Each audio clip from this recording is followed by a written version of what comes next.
नमस्कार साथियों, PW only IAS के इस मंच पे आप सभी लोगों का बहुत बहुत स्वागत है।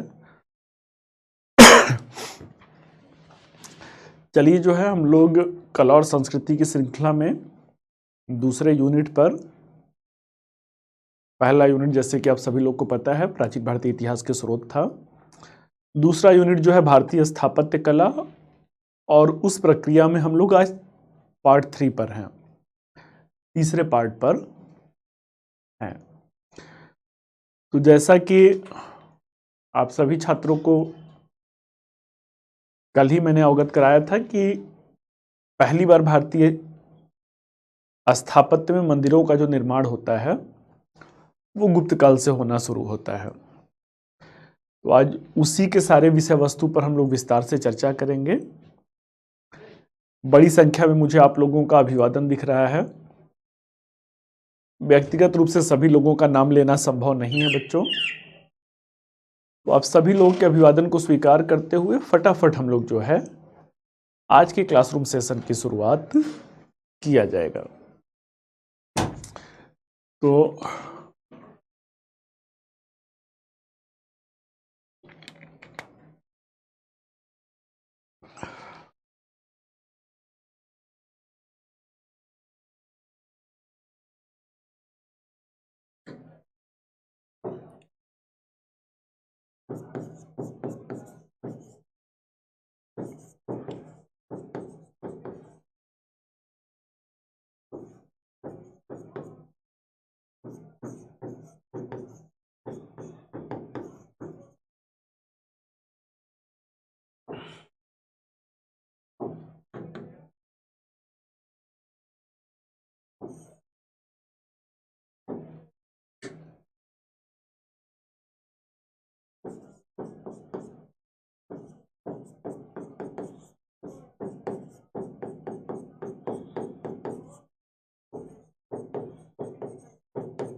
आज का विषय वस्तु हम लोग का क्या है? Gupta and post Gupta architecture. अब बच्चों जैसा कि मैंने आपसे अभी कहा कि सर्वप्रथम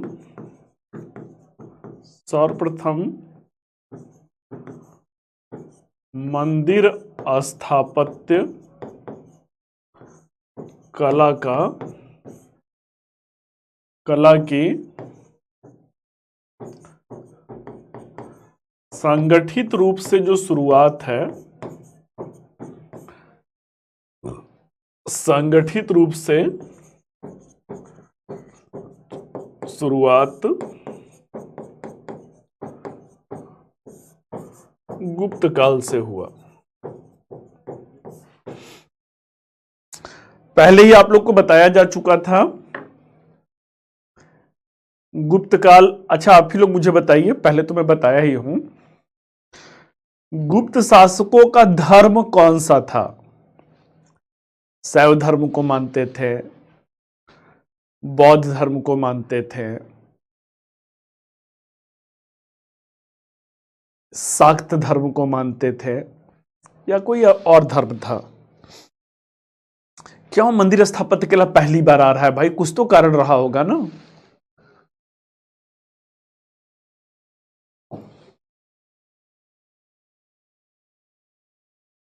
नहीं, उनका राजकीय धर्म बताना है, मिश्रित मत बताइए आप मुझे।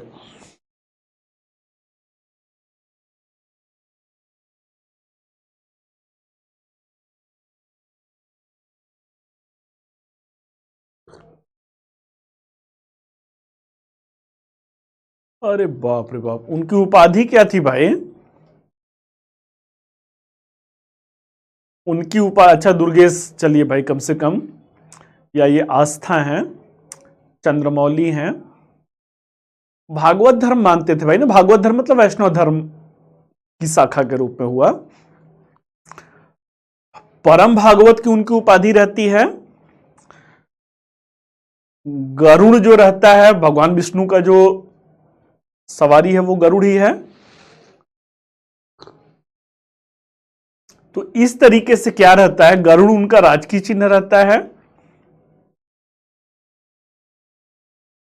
पहली बार भारतीय इतिहास में देखेंगे संस्कृत का यह स्वर्ण काल है। पहली बार जो राजकीय भाषा होता है वो संस्कृत बनता है। कालिदास की रचनाएं संस्कृत में लिखी गई हैं। जन भाषा जो है वो संस्कृत में है। इसके पहले अगर आप देखेंगे तो कनिष्क, मौर्योत्तर काल का सबसे बड़ा शासक कौन है भाई? कनिष्क है। कनिष्क बौद्ध धर्म ही मान रहे हैं। तो जो ब्राह्मण धर्म है या जिसे हिंदू धर्म भी आप कह सकते हैं, इसका रिवाइवल हो रहा है। इसका रिवाइवल मीन्स कि फिर से उत्थान हो रहा है। अरे वैदिक काल, सनातन धर्म उसी को कहते हैं। वैदिक काल के बाद आप क्या देखते हैं, जो प्राक मौर्य काल है, 6ठी शताब्दी ईसा पूर्व में बौद्ध और जैन धर्म आ जाते हैं। और समय के साथ साथ ये दोनों धर्म क्या होते हैं, समय के साथ साथ जो है ये धर्म, बौद्ध और जैन धर्म और लोकप्रिय ही होते जाते हैं।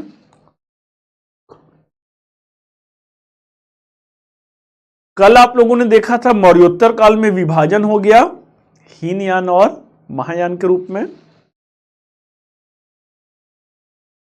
मीन्स कि अब उस प्रक्रिया पे थोड़ा सा भाई कहा जाता ना, घर का भेदिया लंका ढावे। विभाजन हमेशा क्या है, प्रगति के दृष्टिकोण से विभाजन हमेशा विध्वंसकारी है। गुप्त काल आते हैं तो ये बौद्ध धर्म को संरक्षण तो देते हैं, लेकिन अपना जो राजकीय धर्म है वो भागवत धर्म को बनाते हैं। और क्या होता है, अब भाई हिंदू धर्म का आविर्भाव हो रहा है तो मंदिर संरचना जो है बनना शुरू होता है।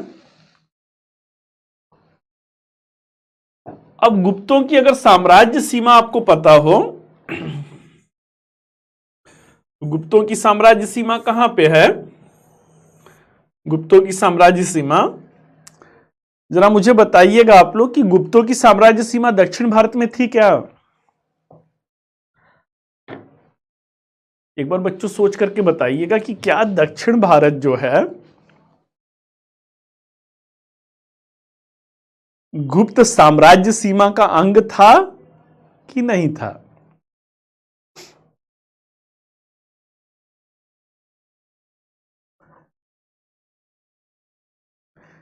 अब भाई लगभग लगभग आप लोग का 25 दिन से ज्यादा हो गया होगा प्राचीन भारत खत्म हुए। दक्षिण भारत जो है गुप्तों की साम्राज्य सीमा में था, जैसा कि मुझे आप लोगों के उसमें दिख रहा है। ऋतिक है, अंजनी है, क्या नाम है, सनाया परवीन है, और बाकी तो कोई नहीं दिख रहा है। लफी है। कहां था भाई दक्षिण भारत, कहां उनके साम्राज्य में था? ग्रहण मोक्षानुग्रहण नीति आ गई थी ना। दक्षिण भारत को जीतते हैं लेकिन उसको मोक्ष दे देते हैं, उनसे केवल नजराना लेते हैं ना।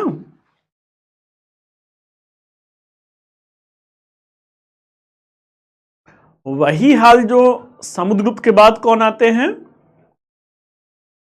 हाँ बेटा, ये मैंने बताया था ना, समुद्रगुप्त ने विजय किया था परंतु साम्राज्य में समाहित नहीं किया था। ग्रहण मोक्षानुग्रहण की नीति थी। समुद्रगुप्त के बाद जो चंद्रगुप्त विक्रमादित्य रहते हैं वो यहां पे कौन है? यहां पर वाकाटक वंश है। वाकाटक वंश में अपनी बेटी की शादी किए थे ना, प्रभावती गुप्ता की। दक्षिण उनके साम्राज्य सीमा में नहीं था। ठीक है, प्रत्यक्ष रूप से दक्षिण भारत उनके साम्राज्य सीमा में नहीं था। तो इस तरीके से क्या होता है, इस तरीके से उत्तर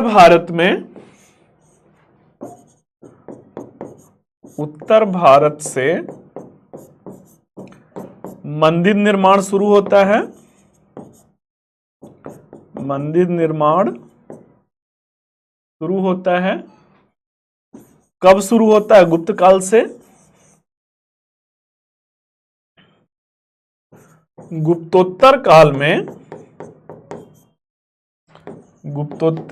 में पल्लव वंश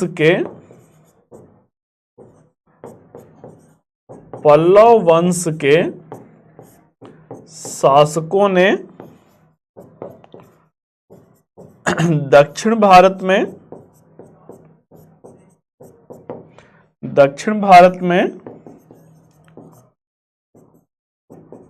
मंदिर निर्माण प्रारंभ कराया।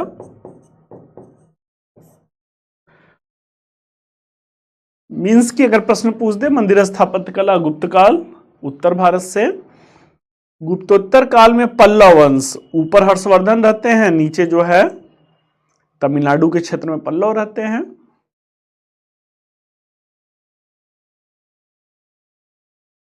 आगे चल करके क्या होता है? आगे चल करके मंदिर स्थापत्य कला की 3 शैलियां विकसित होती हैं। आगे चलकर मंदिर स्थापत्य कला की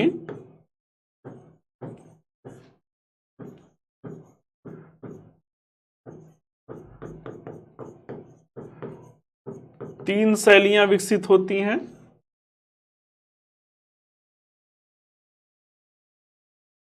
कौन कौन सी वो 3 शैलियां हैं भाई?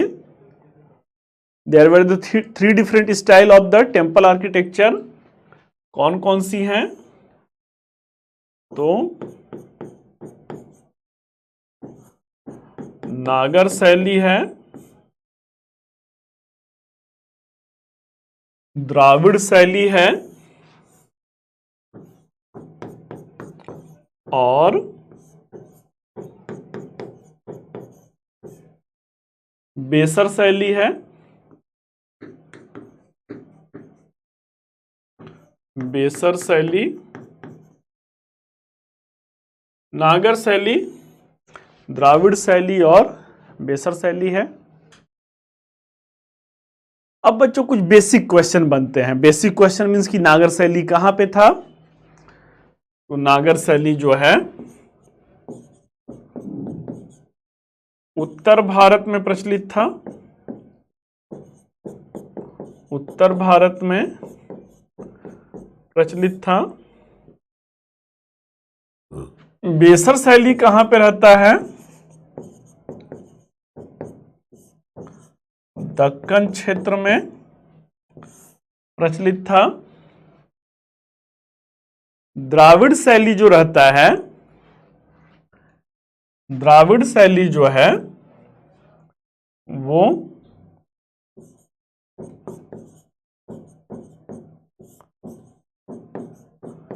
दक्षिण भारत में प्रचलित था। उत्तर भारत में नागर शैली है, बेसर शैली दक्कन के क्षेत्र में है, द्राविड़ शैली जो है दक्षिण भारत में है। संरक्षण किसने दिया? अगला मुद्दा है संरक्षण किसने दिया? तो गुप्त और गुप्तोत्तर काल के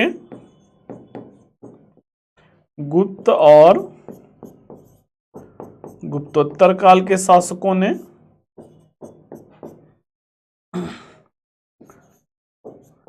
चरमोत्कर्ष पर यह शैली कब पहुंचा? तो चरमोत्कर्ष पर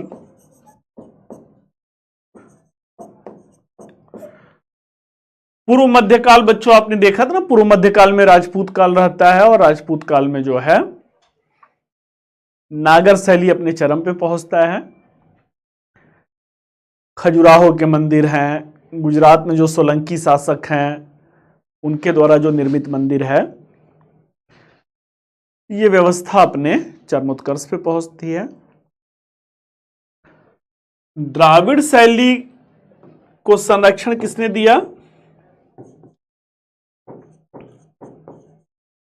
पल्लव वंश के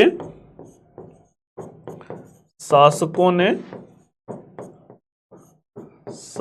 ने चोल और पांड्य शासकों ने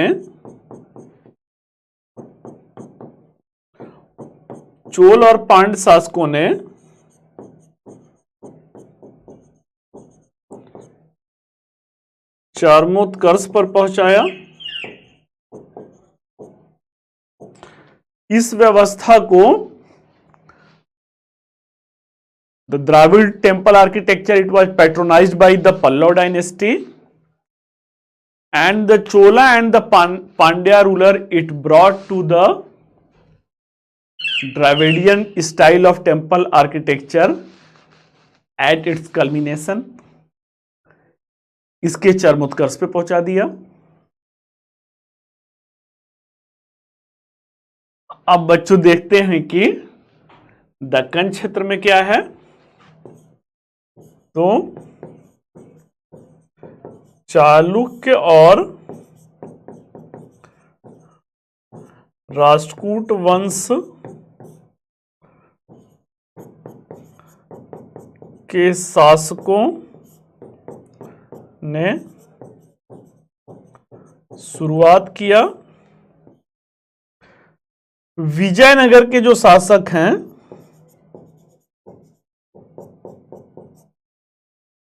इनके यहां पर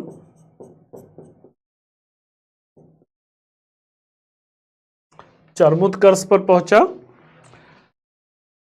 एक बात कान खोल के बच्चों यहां पे सुनिएगा कि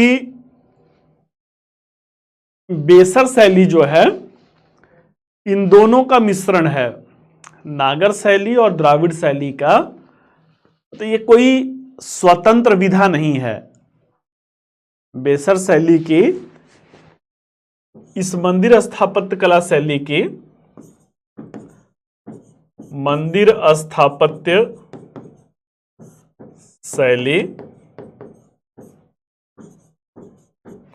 की कोई स्वतंत्र विधा नहीं है, कोई स्वतंत्र विधा नहीं है।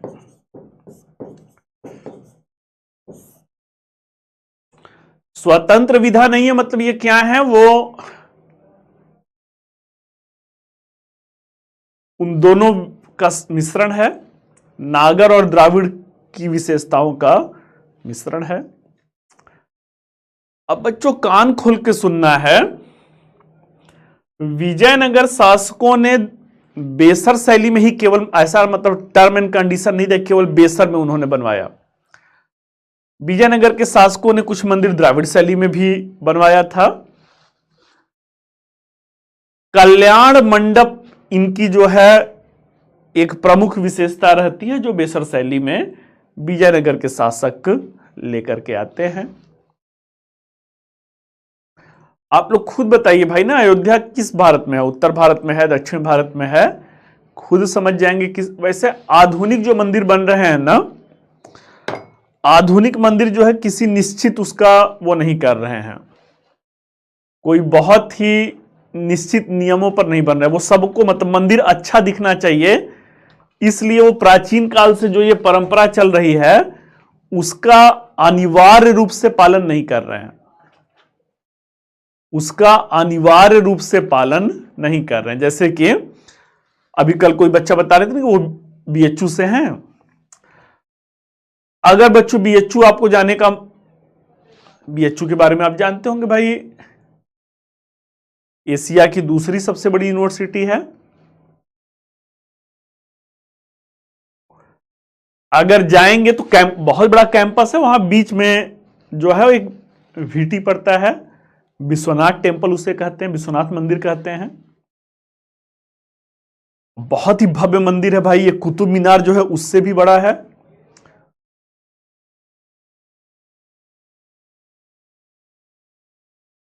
तो उस मंदिर में जाएंगे तो उसमें आपको ये ऐसा नहीं दिखेगा कि ये एकदम, अब चूंकि बनारस में है भाई, तो बनारस में क्या हुआ, उत्तर भारत के हिसाब से तो इसे नागर शैली में होना चाहिए, लेकिन अगर जाएंगे तो देखेंगे कि कुछ द्राविड़ शैली की भी विशेषता उसमें है। आधुनिक मंदिर जो है वो अनिवार्यतः उस तरीके से नहीं है, किसी एक टेक्निकल स्टाइल में नहीं बन रहे हैं, वो एक मिश्रित शैली में बन रहे हैं। ठीक है, तो आइए भाई जो है अब आगे बढ़ते हैं। मंदिर स्थापत्य कला की ये जो तीनों शैलियां हैं उसकी विशेषताओं को देखते हैं। तो यहां पर नागर शैली कर लेते हैं और यहां पर बेसर शैली कर ले, सॉरी द्राविड़ शैली कर लेते हैं।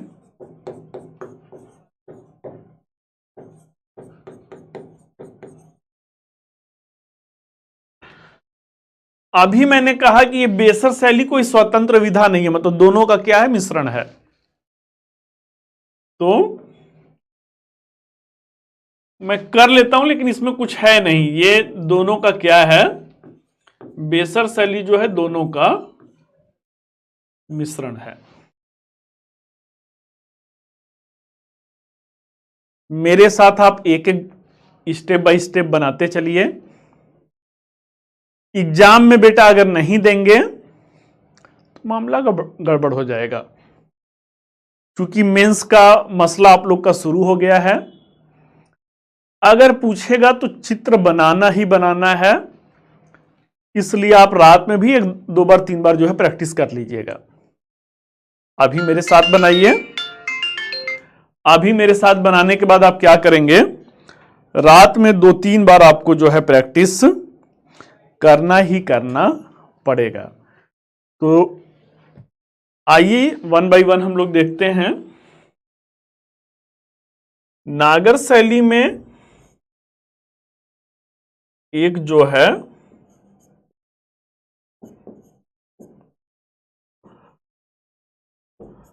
प्रवेश द्वार होगा, नागर शैली में क्या होगा, एक प्रवेश द्वार होगा। प्रवेश द्वार के बाद क्या है, प्रवेश द्वार के बाद एक छोटा हॉल मिलेगा, एक छोटा हॉल मिलेगा जिसे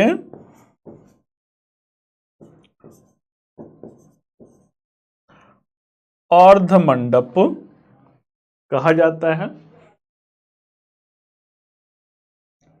अर्ध मंडप के बाद एक बड़ा हॉल मिलेगा, अर्ध मंडप के बाद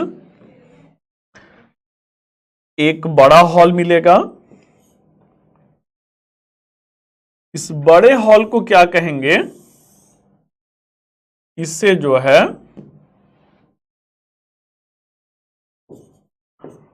महामंडप कहा जाता था,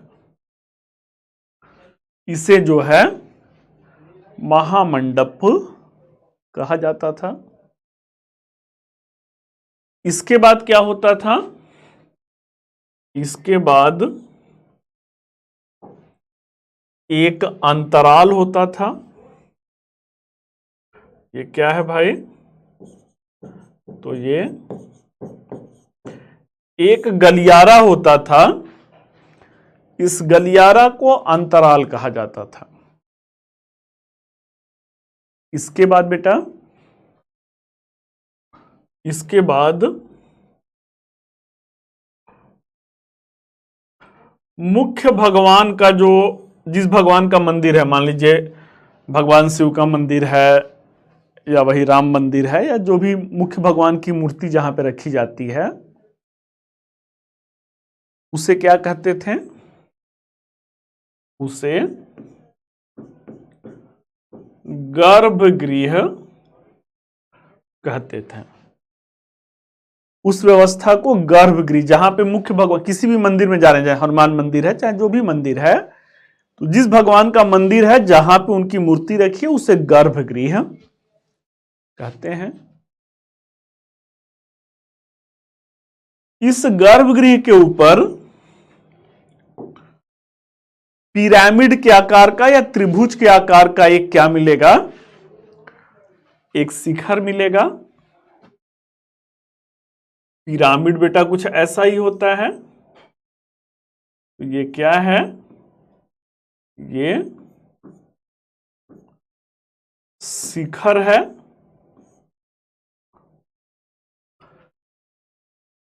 त्रिभुजाकार, अगर उत्तर भारत के मंदिर को देखेंगे तो शिखर जो है ऐसा ही होता है।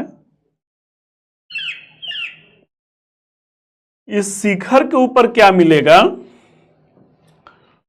इस शिखर के ऊपर एक कलश मिलेगा, एक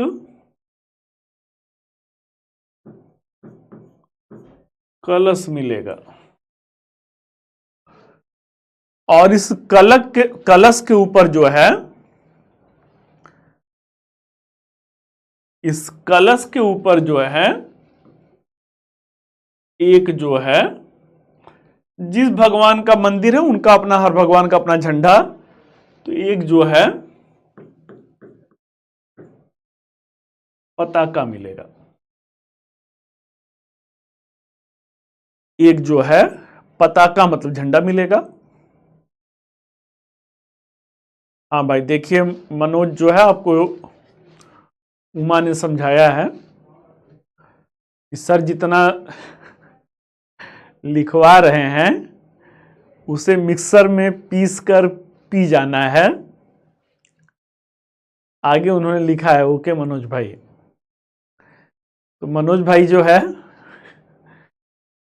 इसे मिक्सर में जैसे पी जाना है वैसे रट्टा मार जाइए। अगर जैसे कहा जाता है ना, कलाम साहब से एक छात्र ने पूछा था कि किसी विषय में जो खंड बड़ा कठिन लगता है उस पे क्या किया जाए, तो कलाम साहब ने कहा कि कठिन जो है एक मानसिक फितूर होता है। कठिन मन कहता है कठिन है भाई ना, तो कहते हैं इतनी बार उसे पढ़ो, इतनी बार पढ़ो कि वो कठिन चीज जब तक एकदम आसान न हो जाए। इसी को बेटा कहते हैं करत करत अभ्यास के जड़मत होत सुजान। अभ्यास की शक्ति बेटा ऐसा होता है ना, कठिन लगे तो मिक्सर में, बहुत अच्छा इन्होंने आप लोग की भाषा में समझाया है कि मिक्सर में अभ्यास की शक्ति इतना बड़ा होता है कि जो है रसरी से क्या होता है, पत्थर जैसे जो कहा जाता है जिद्दी जो ऑब्जेक्ट है उस पर भी निशान पड़ जाता है। चलिए भाई, कलश एक लोग कह रहे हैं, तो अरे आमलक कह रहे हैं, तो यहीं पर एक चौकी बना हुआ है बेटा, उसी को आमलक कह देंगे। यहां पे एक ऐसे नीचे जो है ऐसे चौकी बना दीजिए, शिखर पर चपटा करके चौकी है, ये क्या है, ये आमलक हो गया।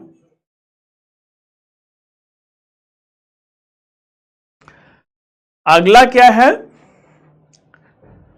अगला जो है अगर इंटरेस्टिंग है बेटा तो सही मायने में देखिए, मैं भी 10+2 तक साइंस साइड पढ़ा। साइंस में बेटा बड़े अच्छे बोर्ड परीक्षा तो अभी भी होती है। हम अभी भी 2 साल का ही बोर्ड एग्जाम होता है, 11th-12th वाला, अभी भी वही कुछ व्यवस्था है। तो साइंस अच्छा होने के बाद भी क्या था, छोड़ करके एक दिमाग में उसी समय था कि भाई सिविल सर्विस की तरफ बढ़ना है, और बीएससी में बेटा एडमिशन हुआ था, छोड़ करके बीए में एडमिशन ले लिया। अगर इंटरेस्ट है आपको किसी सब्जेक्ट में, जैसे हिस्ट्री मेरा इतना बीए में भी 3 विषय होते हैं भाई ना, बीए में 3 विषय लेना होता है। तो कुछ तो रहा होगा ना कि किसी विषय के साथ आप आगे बढ़ जाते हैं। तो ग्रेजुएशन में बेटा मेरा इंग्लिश लिटरेचर था, पॉलिटिकल साइंस था और हिस्ट्री था। लोगों ने कहा कि इंग्लिश ले लीजिए, इंग्लिश ले लेंगे तो एक जो है रोजगार मिल जाता है। क्योंकि गांव से थे हम लोग, तो पहला तो मुद्दा होता है ना कि रोजगार मिल जाए, जो है पढ़ाई का पहला उद्देश्य होता है कोई रोजगार मिल जाए। लेकिन इंग्लिश उतना आकर्षित नहीं कर पाया जितना जो है। हाँ बेटा आर्यन, मैंने आपका मैसेज पढ़ लिया, बार बार बेटा मत कीजिए, आपका अभिवादन स्वीकार है। इंटरेस्ट होना चाहिए। अगर आपकी विषय में रुचि है ना, तो ये सब जो लगता है रटने के लिहाज से देखेंगे तब तो कठिन है भाई ना। प्राचीन भारत से बिंबिसार से शुरू किए हैं और वर्ल्ड हिस्ट्री पढ़ते पढ़ते मोदी जी तक आप पढ़ेंगे। वर्ल्ड हिस्ट्री में आएंगे तो भारत का इतिहास तो पढ़ेंगे ही पढ़ेंगे। स्वतंत्रता के बाद भारत है, तब भी मोदी जी तक पढ़ेंगे, मतलब वर्तमान प्रधानमंत्री तक आके पढ़ेंगे। वर्ल्ड हिस्ट्री में भी जाएंगे तो पोस्ट कोल्ड वॉर एरा है, शीत युद्ध के पश्चात का जो युग है वहां पर भी आप आएंगे। अब ये सोचेंगे इतना राजा का नाम याद कैसे हो, तो कभी याद नहीं होगा। अगर इंटरेस्ट होगा, रुचि होगा तो आइए भाई। तो गर्भगृह हो गया, शिखर हो गया, आमलक हो गया, कलश हो गया, पताका हो गया। अब किसी भी मंदिर में जाते हैं तो अगर भगवान को मानते हैं भाई तो मंदिर जाते ही होंगे।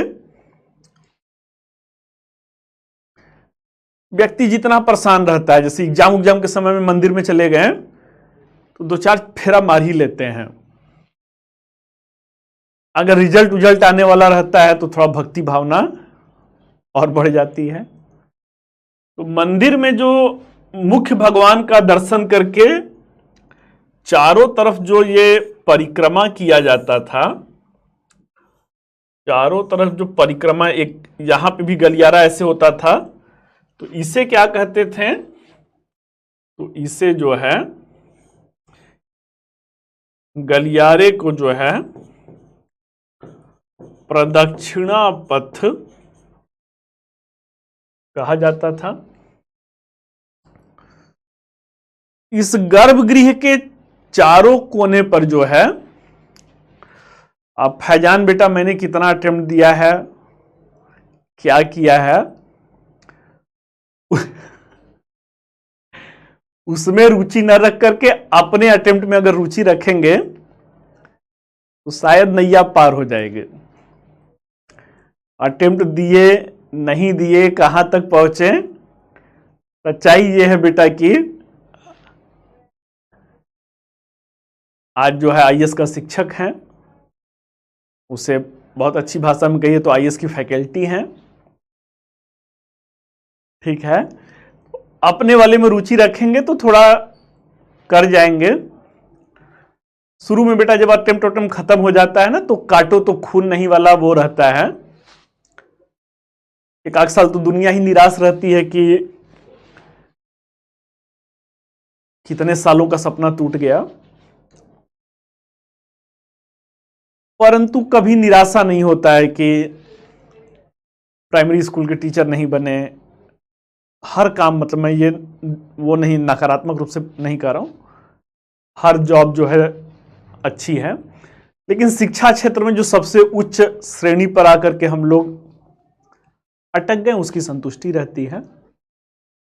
चलिए भाई, तो प्रदक्षिणा पथ है। गर्भगृह के चारों दिशाओं में, चारों कोनों पर क्या होता था? 4 उप गर्भगृह होते थे। गर्भगृह के चारों दिशाओं में, चारों कोनों पर 4 छोटे छोटे उप गर्भगृह होते थे। और इसमें भी क्या होता था? इसमें भी किसी न किसी देवता की मूर्ति रखी जाती थी। अब जैसे भगवान शिव के मंदिर में गए हैं तो एक जगह पे आपको गणेश जी मिलेंगे, दूसरे जगह पे लक्ष्मी जी मिलेंगे, तीसरे जगह पे कार्तिकेय मिलेंगे। तो चारों दिशाओं में चार, तो वो जल चढ़ाने का कॉन्सेप्ट होता है ना। जब प्रदक्षिणा पथ पे आप ऐसे चक्कर लगाते हैं तो चारों कोनों पर जो है जल अर्पित करते हैं। इसे क्या कहते हैं, एक मुख्य गर्भगृह है और चार ये हैं, तो इनको मिलाकर के इसे पंचायतन कहते हैं। तो एक मुख्य गर्भगृह हो गया, 2 3 4 5, ये व्यवस्था क्या हो गया बेटा, ये पंचायतन हो गया।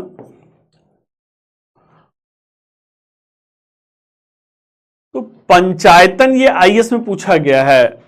पंचायतन निम्नलिखित में से क्या है, मंदिर निर्माण की विधा का एक अंग है।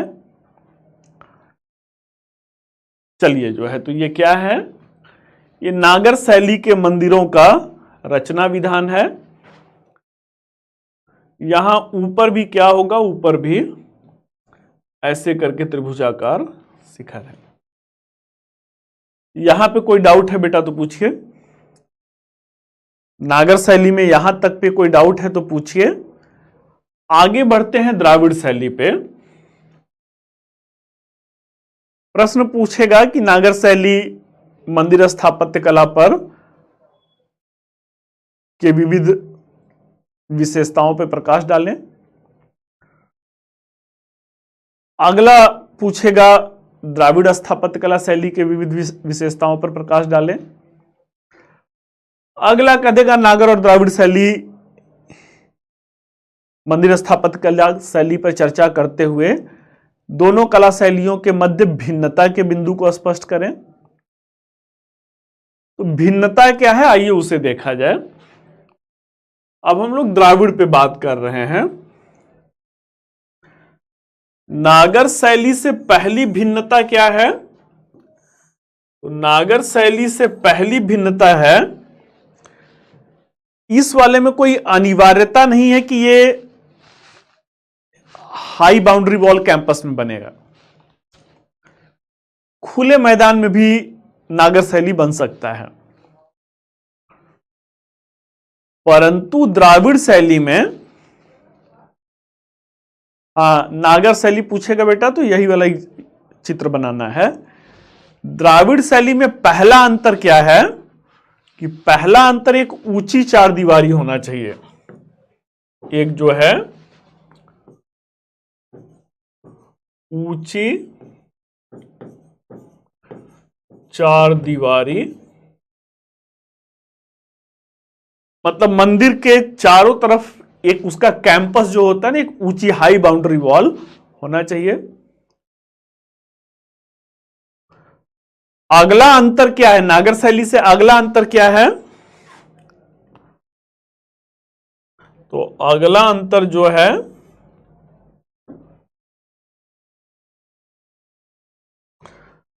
प्रवेश द्वार का। यहां पे साधारण प्रवेश द्वार है। साउथ इंडिया की मूवी भी देखते हैं, साउथ इंडिया की मूवी में भी कितना भव्यता होता है। कई सारी उसकी मूवी है जो बॉलीवुड को भी पीछे छोड़ देती हैं।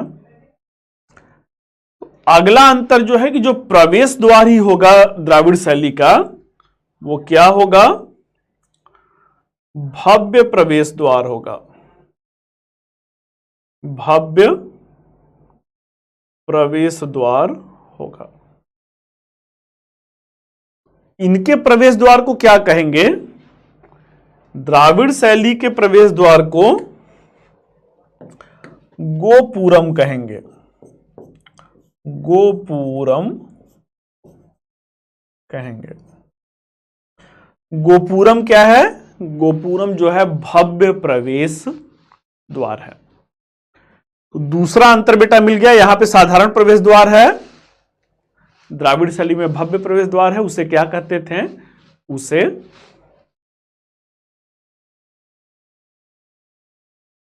गोपुरम कहा जाता था। तीसरा अंतर क्या है, मंदिर जो कैंपस है इसमें क्या होगा, इस परिक्षेत्र में जल कुंड होगा। जल कुंड होगा। वाटर टैंक इसे कहते हैं। इसमें क्या होगा? जल कुंड होगा। इसमें ऐसा जल कुंड का कुछ प्रावधान आपने नहीं देखा। उसके बाद जो है समानताएं दिखेगा। समानताएं मीन्स की फिर से एक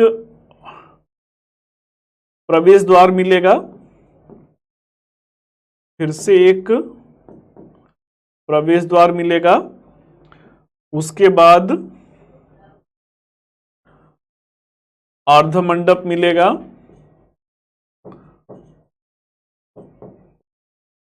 अर्धमंडप मिलेगा, उसके बाद महामंडप मिलेगा, महामंडप मिलेगा, उसके बाद जो है अंतराल मिलेगा, अंतराल मिलेगा, इसके बाद गर्भगृह मिलेगा,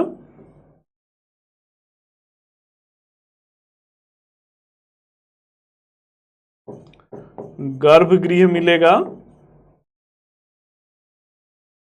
3 अंतर बच्चों आपको मिल गया था। नागर और द्राविड़ शैली में 3 अंतर क्या है? पहला अंतर जो है हाई बाउंड्री वॉल है, ऊंची चार दीवारी में ये रहता है। दूसरा अंतर जो है,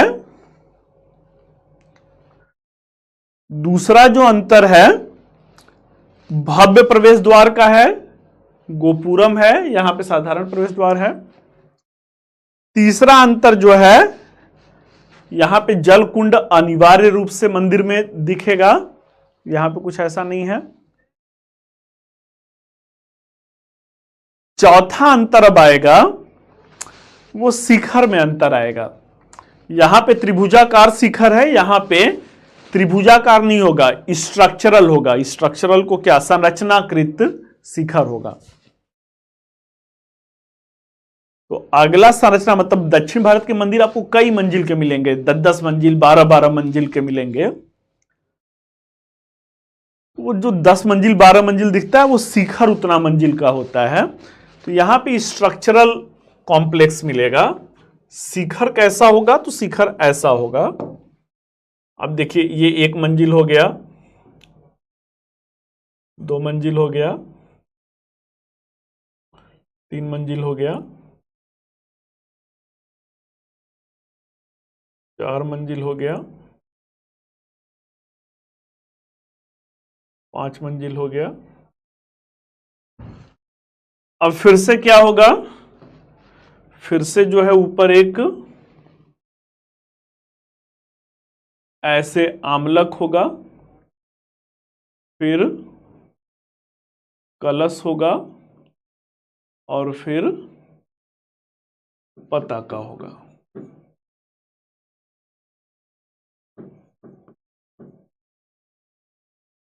शिखर कैसा है भाई? ये अंतर है। तो शिखर जो है संरचनाकृत शिखर है, स्ट्रक्चरल है, कई मंजिल के हैं।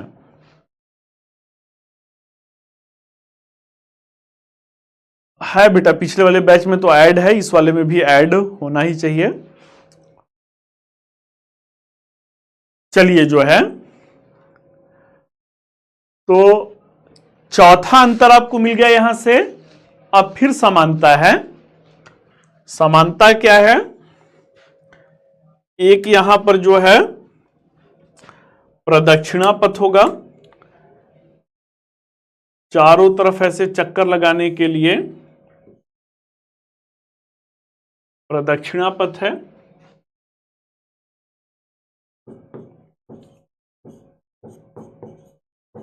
प्रदक्षिणा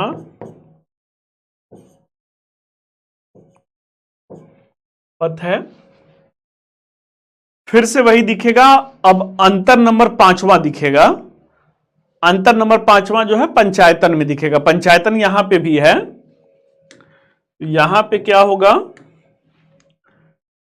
चारों कोनों पर चार जो है गर्भगृह होंगे। यहां पे त्रिभुजाकार शिखर है, ये फ्लैट होंगे, ये सपाट होंगे। तो अंतर नंबर 5वां जो है, मुख्य गर्भगृह 2 3 4 5, ये क्या हो गया, पंचायतन हो गया। चलिए बेटा, पूरा बोर्ड भरा हुआ है, पूरा चित्र बनाया हुआ है। मैं थोड़ा हट जाता हूं, एक बार आप इत्मीनान से देख लीजिए, स्क्रीनशॉट लेना है ले लीजिए, और उसके बाद फिर मुझे बताइए कि दोनों में कोई डाउट है तो उसको जो है फटाफट पूछ भी लीजिए। अगर दोनों में कोई डाउट है तो उसे फटाफट आप पूछ लीजिए। बोर्ड से मैं हट गया हूं।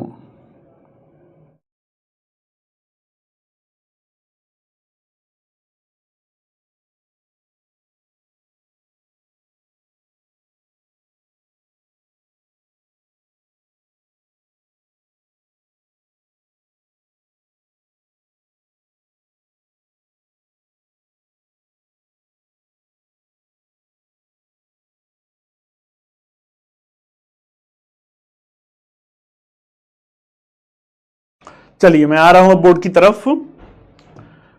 कलश के नीचे आमलक है बेटा, आमलक, उसे यहां पे मैं लिखा हुआ, आम होता है ना, आम, मैंगो, आमलक। उड़ीसा शैली जो है ये नागर शैली में आएगा। उड़ीसा जो है नॉर्थ ईस्ट इंडिया, कामाख्या मंदिर का नाम सुने होंगे, अगर कोई गया है कामाख्या मंदिर, गुवाहाटी में पड़ता है, आसाम की राजधानी, वो भी नागर शैली है। गुजरात जो है ये भी नागर शैली है। तो विंध्य पर्वतमाला के ऊपर नागर शैली है, चाहे वो उड़ीसा हो, गुजरात हो, कश्मीर हो, नॉर्थ ईस्ट हो। विंध्य पर्वतमाला के नीचे दक्कन शैली है। सुदूर दक्षिण भारत जो है बेटा, कावेरी नदी के नीचे अगर आप देखेंगे तो वो क्या है, वो द्राविड़ शैली है। तो फटाफट मुझे बताइए, मामला सही है, क्लियर है, क्लियर है बच्चों? हाँ, मेंस में यही ड्रॉ करना है, बहुत आसान है, चूंकि पहली बार कर रहे हैं ना, तो उसमें बड़ा ही जादुई आपको लग रहा होगा कि तिलिस्म है। कोई तिलिस्म नहीं है, बहुत ही आसान है।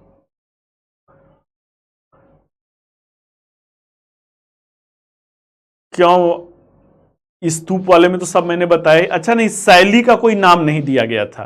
हाँ, शाहरुख जो है शैली को कोई अलग से नाम नहीं दिया गया था। अरे लिखवा रहा हूं ना, घबराइए मत, ये आर्ट एंड कल्चर है, यहां पे नोट्स बनेगा, आप घबराना नहीं है। चलिए अब बच्चों ध्यान से सुनिए, ऐसा नहीं कि ये गुप्त काल में ही इतना सब आ गया, इसका धीरे धीरे, जैसे आप पढ़ना शुरू किए तो पहले कौआ का, खरा ख, क ख ग पढ़ना शुरू किए, फिर आज इस मुकाम तक पहुंचे हैं ना।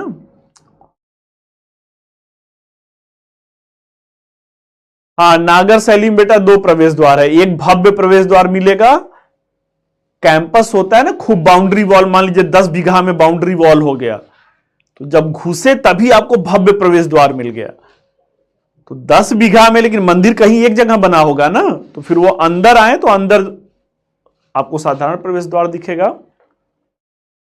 नागर शैली में बेटा किन्हीं किन्हीं मंदिरों में गंगा का, वो जैसे भगवान शिव का मंदिर है तो वो गंगा का चित्र उनके जटा उससे जो है निकलता हुआ दिखाया गया है, या अलंकरण किए जाते थे। मंदिर की दीवारों पर रामायण के दृश्य हैं, महाभारत के दृश्य हैं,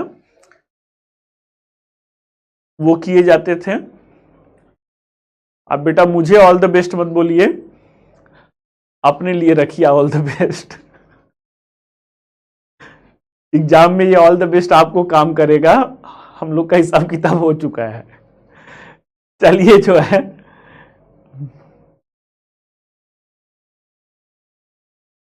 आइए भाई, जो है मैं बनारस में बेटा नहीं रहता हूं, मैं दिल्ली में रहता हूं, तो बनारस में आप हमसे मुलाकात नहीं कर पाएंगे। चलिए भाई, तो ये आप लोगों का पहलू हो गया। तो ये धीरे धीरे विकास हुआ है, तो नोट्स बना लीजिए, लिखिए।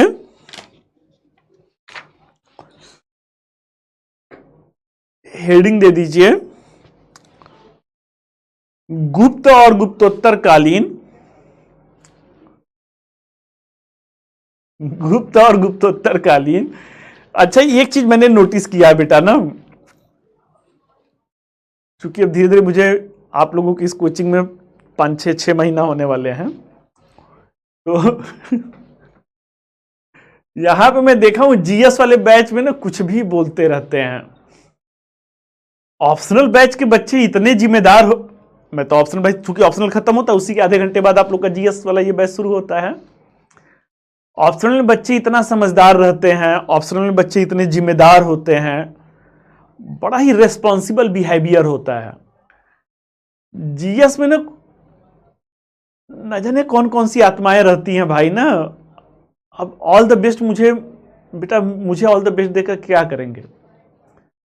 हम लोगों का ऑल द बेस्ट चल रहा है, ये आप लोग अपने लिए रखिए, ठीक है। हेडिंग दे दीजिए, गुप्त और गुप्तोत्तरकालीन मंदिर स्थापत्य कला का विकास। गुप्त और गुप्तोत्तरकालीन मंदिर स्थापत्य कला का विकास, लिखिए। मंदिर स्थापत्य कला, मंदिर स्थापत्य कला का सर्वप्रथम विकास, का सर्वप्रथम विकास गुप्त काल में हुआ। सर्वप्रथम विकास गुप्त काल में हुआ, जो लगभग चौथी शताब्दी। हाँ, आप लोग का एग्जाम आएगा तो मैं आप लोग को ऑल द बेस्ट बोलूंगा, घबराइए मत। या तो मैं तो रोज ही बोलता हूं, मेरा आदत है, जब मैं क्लास खत्म करता हूं तो बोलता हूं ना कि मिलते हैं कल फिर से इसी समय इसी मंच पर, till then all the best. वो मेरा मुझे ही लौटाने लगे थे। ठीक है, लिखिए। मंदिर स्थापत्य कला का सर्वप्रथम विकास गुप्त काल में हुआ, गुप्त काल में हुआ,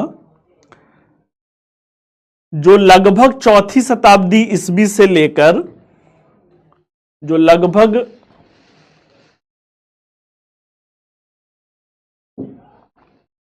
चौथी शताब्दी ईस्वी से लेकर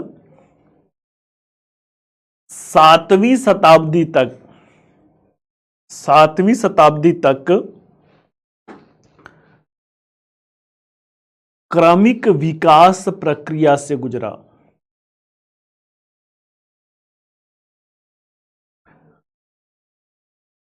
क्रमिक 7वीं शताब्दी तक क्रमिक विकास की प्रक्रिया से गुजरा तथा आगे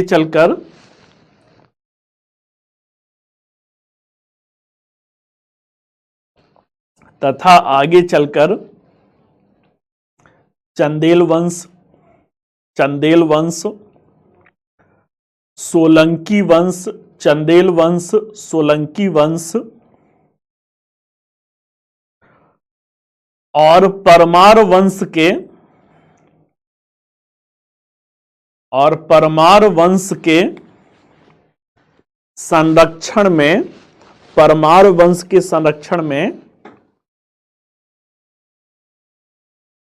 अपने चरमोत्कर्ष पर पहुंचा।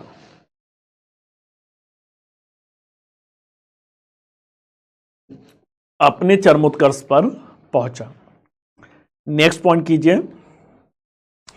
गुप्त काल में मंदिर स्थापत्य कला, गुप्त काल में मंदिर स्थापत्य कला अपने विकास के, अपने विकास के प्रारंभिक चरण में था। अपने विकास के प्रारंभिक चरण में था।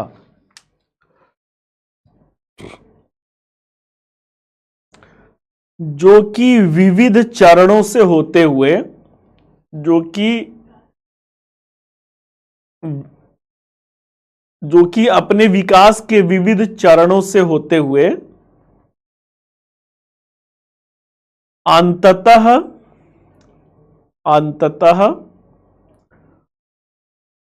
पूर्व मध्यकाल ब्रैकेट में राजपूत काल कर लीजिए, जो विभिन्न चरणों से होते हुए पूर्व मध्यकाल ब्रैकेट में राजपूत काल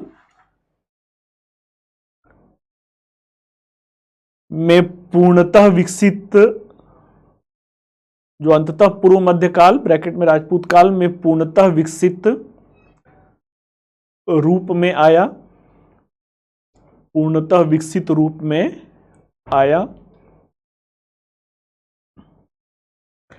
अब हेडिंग दे दीजिए,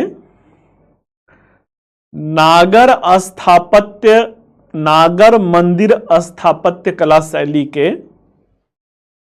ये हेडिंग देना है बेटा, नागर मंदिर स्थापत्य कला शैली के विकास के विविध चरण, विकास के विविध चरण। हेडिंग दे दीजिए प्रथम चरण, हेडिंग दे दीजिए प्रथम चरण। लिखिए, प्रारंभिक चरण में मंदिरों का आकार, प्रारंभिक चरण में मंदिरों का आकार लघु होता था, प्रारंभिक चरण में मंदिरों का आकार लघु होता था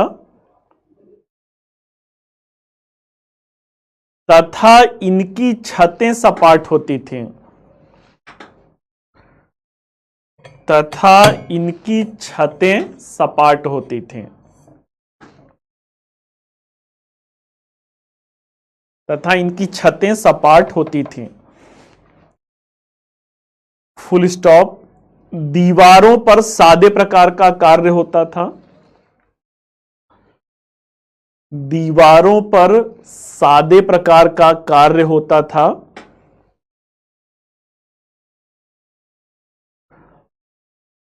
उदाहरण के लिए सांची का मंदिर, उदाहरण के लिए सांची का मंदिर, कौमा एरण का मंदिर, एरण मध्य प्रदेश में है, सांची भी मध्य प्रदेश में है, एरण का मंदिर, कौमा तिगवा का मंदिर, तिगवा त पे छोटी की मात्रा ग, गमला ग वाला ग वा, तिगवा का मंदिर। हेडिंग दे दीजिए द्वितीय चरण, द्वितीय चरण। द्वितीय चरण में मंदिर स्थापत्य कला, द्वितीय चरण में मंदिर स्थापत्य कला में कुछ नवीन विशेषताओं का विकास हुआ। द्वितीय चरण में मंदिर स्थापत्य कला में कुछ नवीन विशेषताओं का समावेश हुआ या विकास हुआ, जिसमें प्रदक्षिणा पथ का विकास, जिसमें प्रदक्षिणा पथ का विकास और मंदिर संरचना में अलंकरण, अलंकरण मतलब वही साज सज्जा जो होता है ना,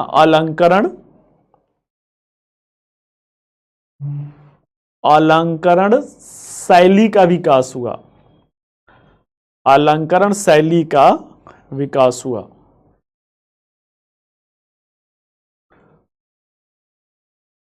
उदाहरण के लिए भूमरा, भूमरा भट्ठी वाला भ होता है ना, भूमरा, भ पे छोटी ऊ की मात्रा म रा, भूमरा का मंदिर, भूमरा का मंदिर पंचायतन शैली का प्रारंभिक उदाहरण है, भुमरा का मंदिर पंचायतन शैली का प्रारंभिक उदाहरण है। हेडिंग दे दीजिए तृतीय चरण। तृतीय चरण लिखिए, मंदिर स्थापत्य कला के इस चरण में, मंदिर स्थापत्य कला के इस चरण में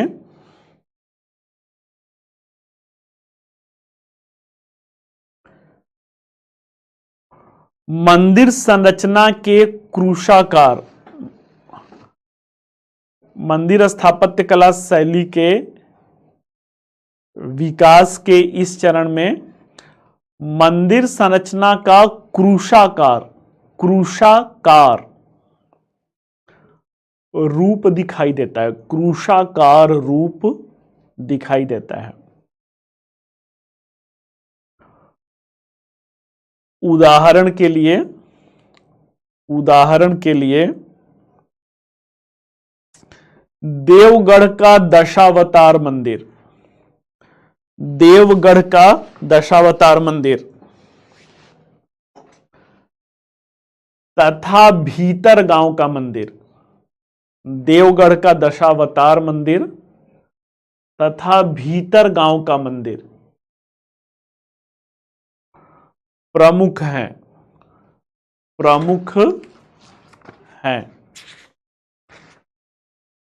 अब बच्चों ये क्या हो गया, नागर मंदिर स्थापत्य कला शैली का विकास क्रम हुआ। अब हेडिंग दे दीजिए द्राविड़ मंदिर स्थापत्य कला शैली का विकास क्रम। हेडिंग देना है द्राविड़ मंदिर स्थापत्य कला शैली का विकास क्रम।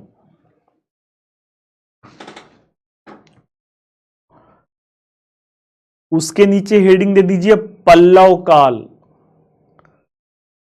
उसके नीचे हेडिंग देना है पल्लव काल। लिखिए, सुदूर दक्षिण भारत में मंदिर स्थापत्य कला शैली का विकास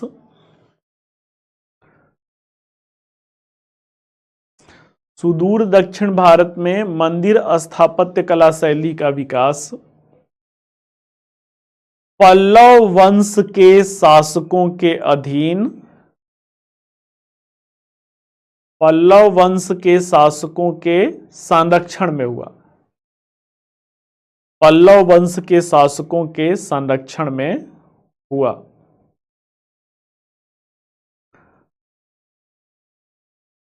फुल स्टॉप। नेक्स्ट पॉइंट कीजिए, दक्षिण भारत में द्राविड़ स्थापत्य कला शैली की आधारशिला, दक्षिण भारत में द्राविड़ स्थापत्य कला शैली की आधारशिला पल्लव वंश में, आधारशिला पल्लव वंश में पड़ा, जो कि अपने विकास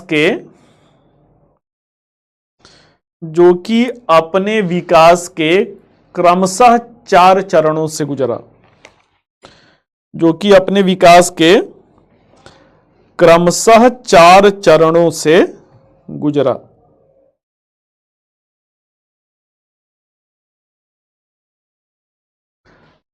प्रश्न लिखिए, एक 4 चरणों से गुजरा, यही प्रश्न है, पूछा गया है। लिखिए, पल्लवकालीन स्थापत्य कला शैली के, पल्लवकालीन मंदिर स्थापत्य कला शैली के विविध शैलियों पर सविस्तार चर्चा करें।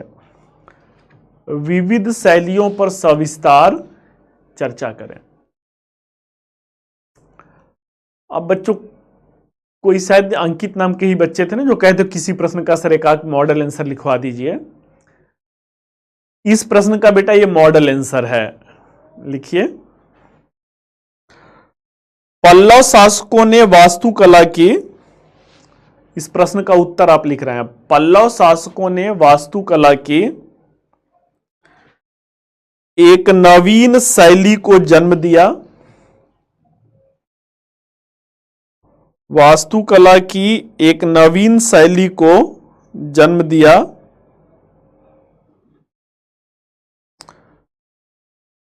जो कि पूर्व के काष्ठ मतलब लकड़ी होता है, जो पूर्व के काष्ठ, मौर्यकालीन कला काष्ठ प्रधान थी ना, जो पूर्व के काष्ठ और कंदरा कला, कंदरा मतलब गुफा होता है, जो पूर्व के काष्ठ और कंदरा मतलब गुफा होता है, पूर्व के काष्ठ और कंदरा कला के प्रभाव से, कंदरा के प्रभाव से बिल्कुल मुक्त था, बिल्कुल स्वतंत्र था या मुक्त था। Full stop. पल्लवकालीन कला, पल्लवकालीन कला दक्षिण भारतीय मंदिर स्थापत्य कला में, पल्लवकालीन कला दक्षिण भारतीय मंदिर स्थापत्य कला में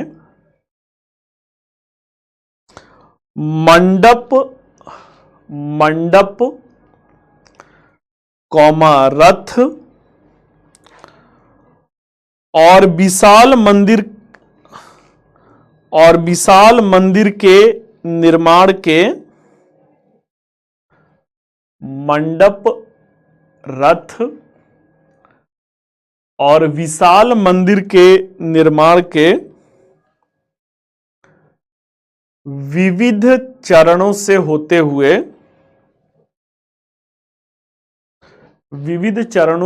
हुए द्राविड़ मंदिर स्थापत्य कला शैली के विविध चरणों से होते हुए द्राविड़ मंदिर स्थापत्य कला शैली की परिचायक बना।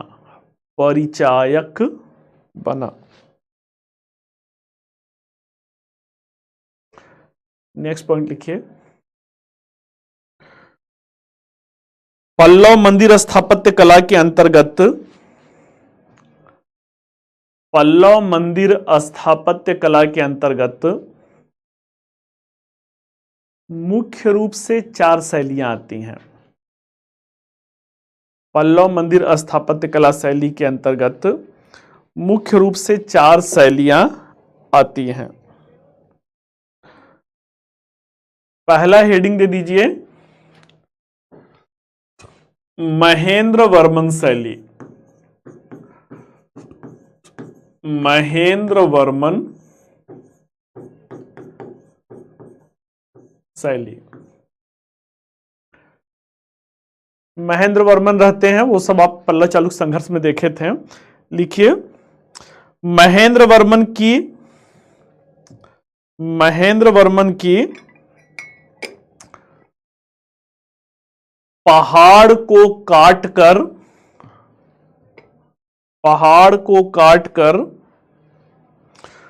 गुहा मंदिर, गुहा मतलब गुफाओं में बनाया, गुहा मंदिर, पहाड़ को काटकर गुहा मंदिर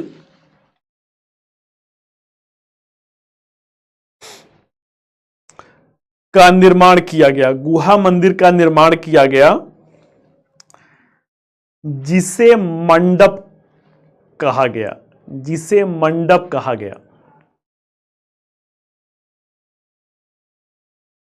फुल स्टॉप।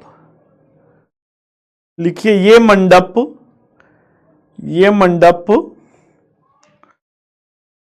अत्यंत लघु, लघु मतलब छोटी, अत्यंत लघु और सादे प्रकार की, सादे मतलब उस पर कोई अलंकरण नहीं किया गया है, अत्यंत लघु और सादे प्रकार की मंदिर स्थापत्य कला का उदाहरण प्रस्तुत करती है। मंदिर स्थापत्य कला का उदाहरण प्रस्तुत करती है जिसमें जिसमें एक लघु कक्ष, एक लघु कक्ष ब्रैकेट में गर्भगृह, जिसमें एक लघु कक्ष ब्रैकेट में गर्भगृह के बाहर एक छोटा, के बाहर एक छोटा प्रांगण,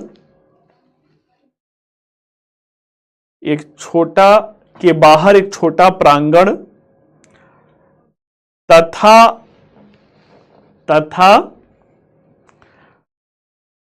स्तंभ युक्त बरामदे बने हुए थे, स्तंभ युक्त बरामदे बने हुए थे।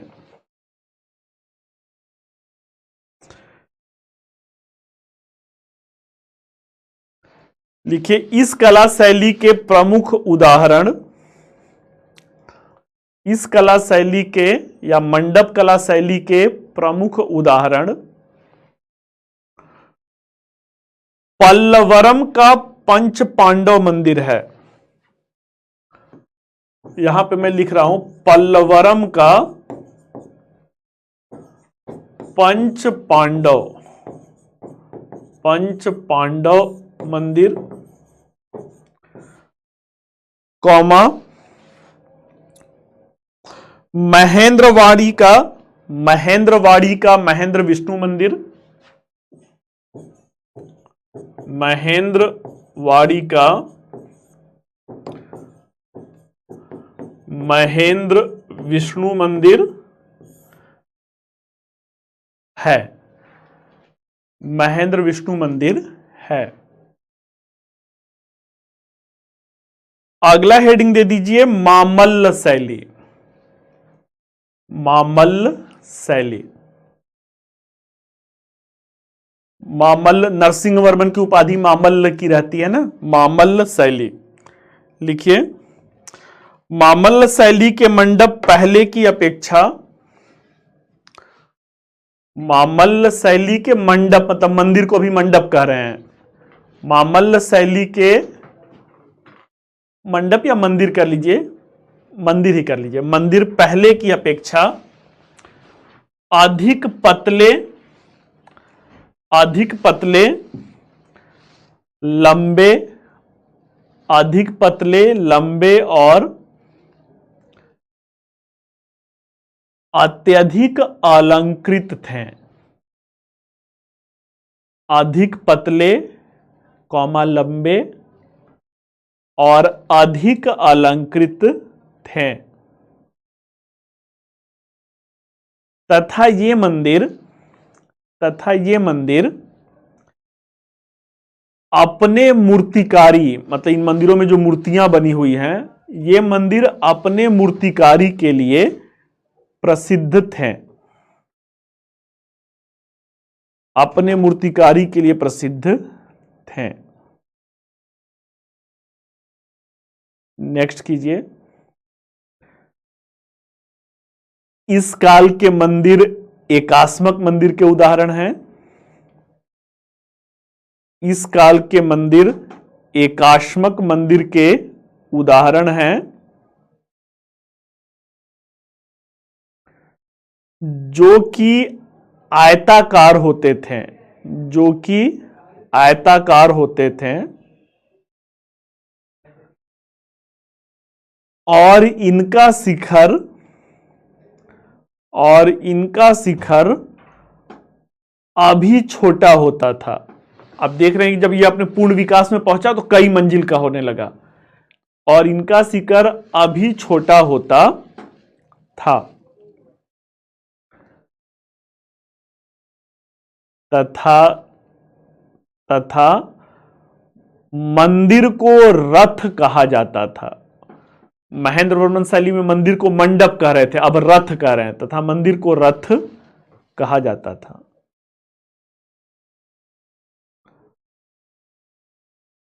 प्रमुख उदाहरण, प्रमुख उदाहरण धर्मराज रथ, धर्मराज रथ, नकुल सहदेव रथ, नकुल सहदेव रथ आदि हैं। नकुल सहदेव रथ, एक और कह लीजिए पंच पांडव रथ आदि हैं। अगला हेडिंग दे दीजिए बच्चों राज सिंह शैली। तीसरा जो है राज सिंह शैली। लिखिए राज सिंह शैली में गुहा मंदिरों के स्थान पर, अभी पहाड़ों को काट करके बन रहा था, अब उससे आगे बढ़ गए। राज सिंह शैली में गुहा मंदिरों के स्थान पर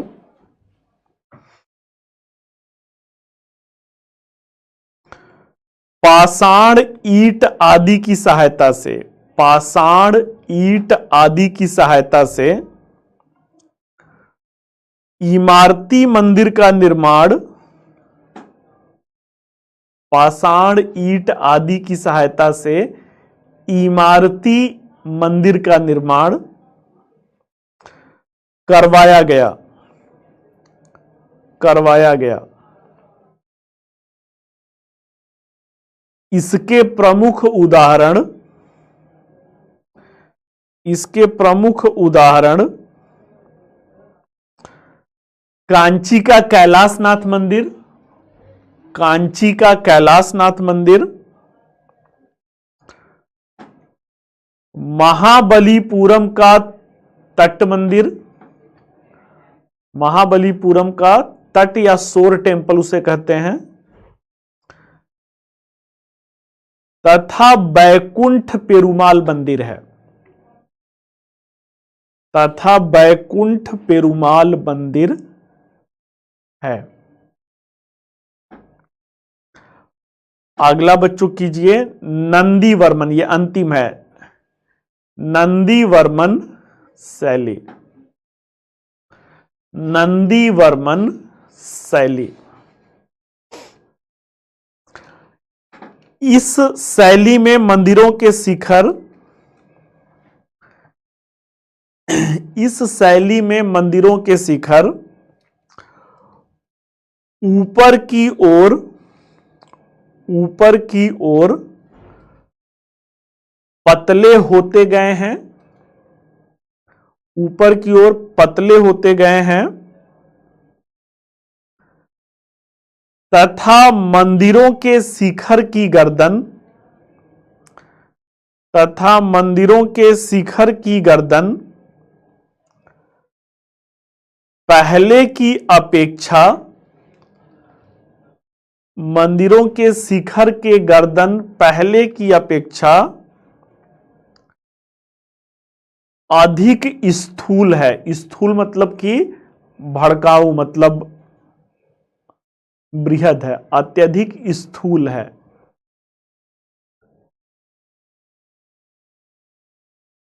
इसका प्रमुख उदाहरण, इसका प्रमुख उदाहरण कांची का मुक्तेश्वर और मातंगेश्वर मंदिर है, कांची का मुक्तेश्वर और मातंगेश्वर मंदिर है। हेडिंग दे दीजिए पल्लव स्थापत्य कला का प्रभाव, पल्लव स्थापत्य कला का प्रभाव। लिखिए इस कला का आगे चलकर, इस कला का या पल्लव स्थापत्य कला का आगे चलकर चोल और पांड्यों के, पल्लव स्थापत्य कला का आगे चलकर चोल और पांड्यों के मंदिर स्थापत्य कला पर प्रभाव पड़ा। चोल और पांड्यों के मंदिर स्थापत्य कला पर प्रभाव पड़ा तथा ये दक्षिण पूर्वी एशिया में भी तथा ये बाद के दक्षिण पूर्वी एशिया के दक्षिण पूर्वी एशिया के मंदिरों पर भी प्रभाव छोड़े। दक्षिण पूर्वी एशिया के मंदिरों पर भी प्रभाव छोड़े। नेक्स्ट है, पल्लव काल के कलाकारों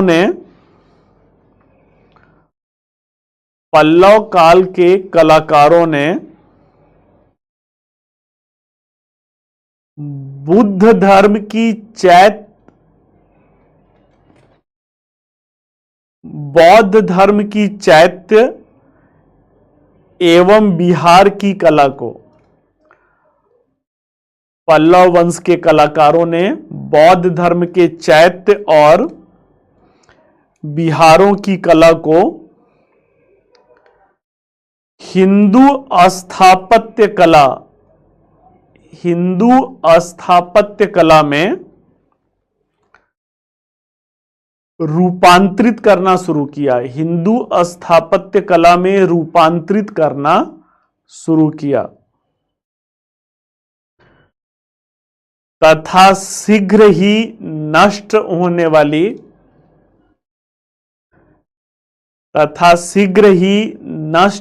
वाली काष्ठ कला, काष्ठ ब्रैकेट में चाहे तो लकड़ी कर लीजिए, शीघ्र ही नष्ट होने वाली काष्ठ कला को पाषाण कला से, काष्ठ कला को पाषाण कला से, पाषाण मतलब पत्थर की कला जो है, काष्ठ कला को पाषाण कला से प्रतिस्थापित किया। पाषाण कला से प्रतिस्थापित किया।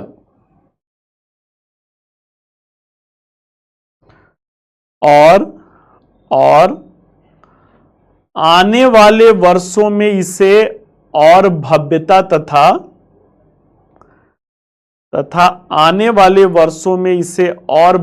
तथा समुन्नत किया, और भव्यता तथा समुन्नत किया। अब बेटा निष्कर्ष कर लीजिए। इस प्रकार हम देखते हैं कि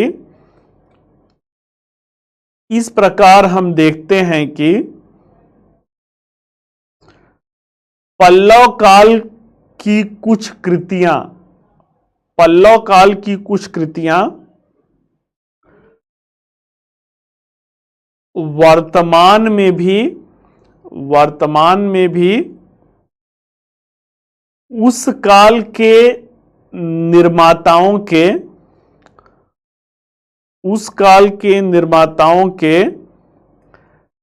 कला की परख, उस काल के निर्माताओं के कला की परख और उनकी महानता का संदेश दे रही हैं, और उनकी महानता का संदेश दे रही हैं तथा निःसंकोच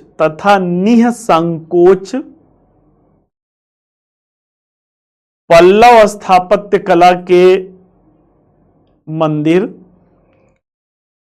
तथा निःसंकोच पल्लव स्थापत्य कला के मंदिर प्राचीन भारतीय कला और निःसंकोच पल्लव स्थापत्य कला के मंदिर प्राचीन कला और संस्कृति के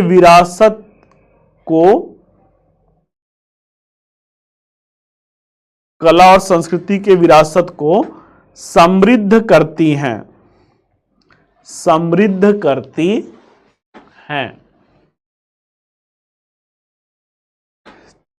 चलिए बेटा, अब अगला हेडिंग दे दीजिए, चोल कला और स्थापत्य। आर्ट एंड कल्चर का आपने इतना बार मुझे कहा, लेकिन मैंने प्राचीन और मध्यकालीन का बेटा नोट्स नहीं बनवाया। अभी बनवा रहा हूं, इसलिए बनवा रहा हूं कि ये जल्दी आपको अच्छे नोट्स मिलते भी नहीं हैं। तो हाथ दर्द कर रहा है, इसका बहाना वहाना मत बनाइएगा, लिख लीजिए, आगे भी काम देगा। हेडिंग देना है चोल कला और स्थापत्य।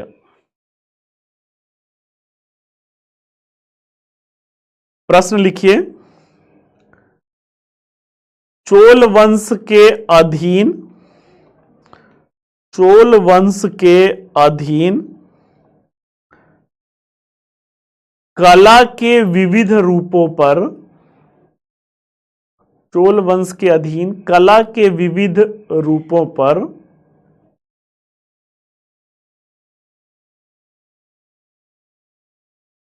प्रासंगिक उदाहरणों के साथ या ठोस उदाहरणों के साथ या समकालीन उदाहरणों के साथ प्रकाश डालें। कोई भी शब्द प्रयोग कर लीजिएगा, ठोस उदाहरण, प्रासंगिक उदाहरण या समकालीन उदाहरण के साथ प्रकाश डालें। चलिए बेटा, लिखिए, लिखिए, हेडिंग दे दीजिए, चोल वंश के अधीन वास्तुकला का विकास। हेडिंग दे दीजिए, चोल वंश के अधीन वास्तुकला का विकास। लिखिए, चोलों का कला और, चोलों के कला और वास्तुकला के क्षेत्र में, कला और वास्तुकला के क्षेत्र में एक समृद्धमयी इतिहास रहा है, एक समृद्धमयी इतिहास रहा है, तथा उस काल में बने हुए, उस काल में बने हुए कला की विविध संरचनाएं, कला की विविध संरचनाओं के विशिष्टता का, कला के विविध संरचनाओं के विशिष्टता का अंदाजा इसी बात से लगाया जा सकता है, कला के विविध संरचनाओं के विशिष्टता का अंदाजा इसी बात से लगाया जा सकता है कि हजार वर्षों के पश्चात भी, कि हजार वर्षों के पश्चात भी उस काल की विविध संरचनाएं, उस काल की विविध संरचनाएं आज भी हमारे संग्रहालयों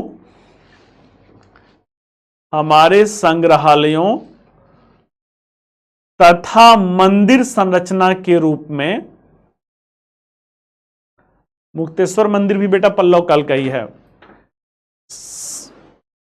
आज भी हमारे बीच विभिन्न संग्रहालयों तथा मंदिर संरचना के रूप में उपस्थित हैं, उपस्थित हैं।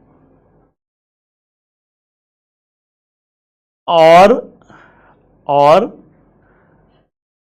ये न केवल भारत में, ये न केवल भारत में अपितु समस्त विश्व में, अपितु समस्त विश्व में ख्याति अर्जित किए, न केवल भारत में अपितु समस्त विश्व में ख्याति अर्जित किए। नेक्स्ट पॉइंट लिखिए, चोल वास्तुकला के निर्माण की शैली, चोल वास्तुकला के निर्माण की शैली अद्वितीय थी। अद्वितीय means it was something unique, अद्वितीय थी। जिसने मंदिर निर्माण की, जिसने मंदिर निर्माण की शैली को, मंदिर निर्माण की शैली को प्रेरित और प्रभावित किया। मंदिर निर्माण की शैली को प्रेरित और प्रभावित किया।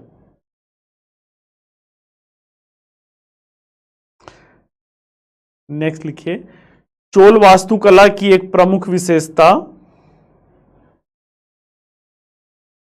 चोल वास्तुकला की एक प्रमुख विशेषता उनकी कलात्मक पारंगतता, आर्टिस्टिक एक्सपर्टाइज जिसे कहते हैं। चोल वास्तुकला की एक प्रमुख विशेषता उनकी कलात्मक पारंगतता और शुद्धता है, और शुद्धता है, कलात्मक पारंगतता और शुद्धता है।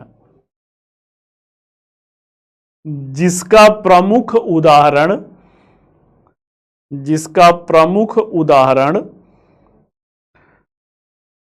तंजौर में बने, तंजौर में बने दो शानदार मंदिर, तंजौर में बने दो शानदार मंदिर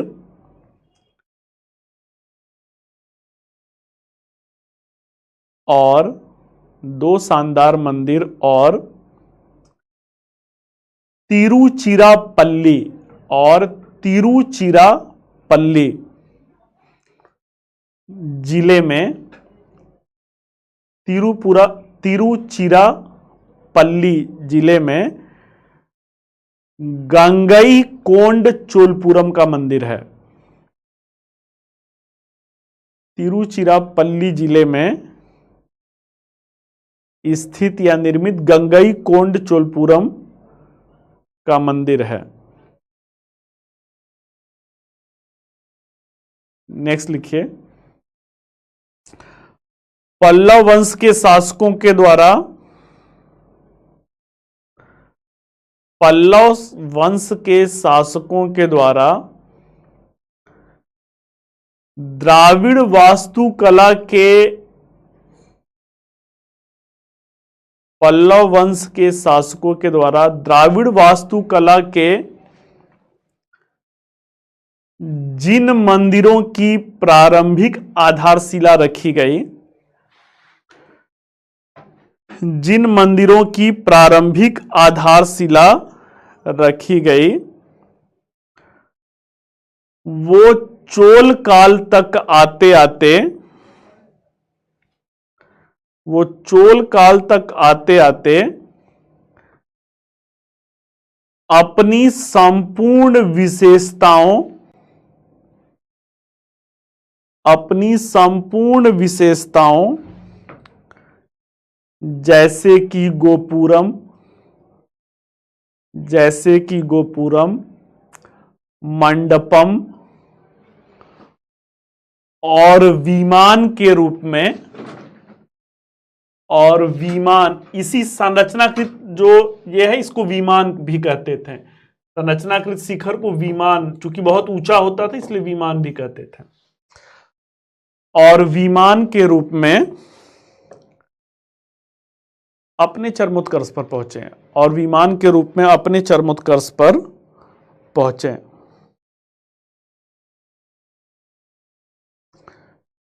नेक्स्ट, चोल काल में निर्मित, चोल काल में निर्मित मंदिरों की एक सर्वप्रमुख विशेषता, मंदिरों की एक सर्वप्रमुख विशेषता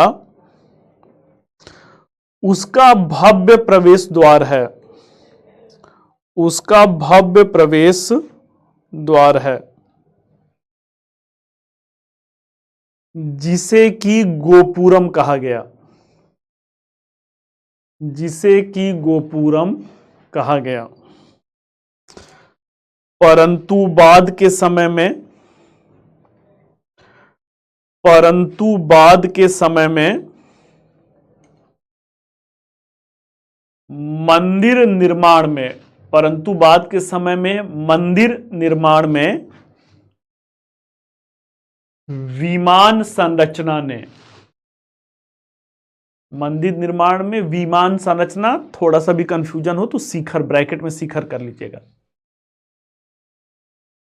विमान संरचना ने प्रमुखता प्राप्त कर लिया, विमान संरचना ने प्रमुखता प्राप्त कर लिया।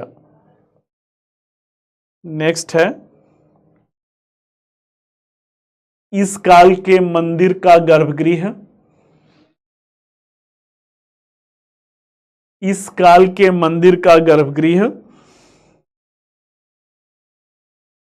वृत्ताकार और वर्गाकार,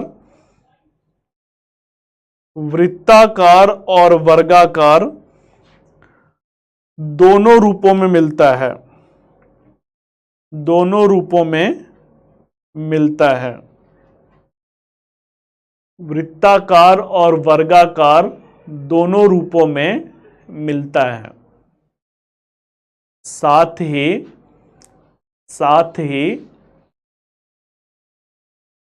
गर्भगृह की दीवारें अलंकृत हैं, साथ ही गर्भगृह की दीवारें अलंकृत हैं।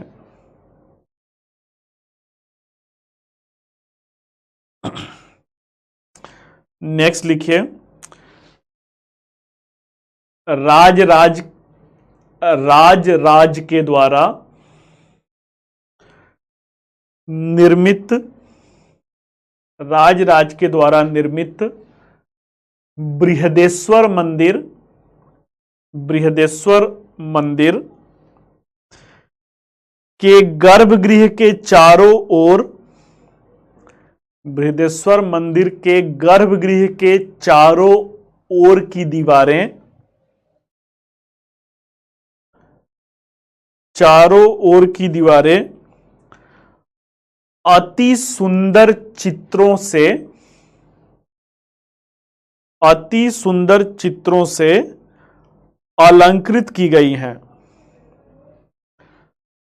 अलंकृत की गई हैं, जिसमें भगवान शिव के, जिसमें भगवान शिव के नृत्य के 108 रूपों, जिसमें भगवान शिव के नृत्य के 108 रूपों को प्रमुखता से दर्शाया गया है, प्रमुखता से दर्शाया गया है।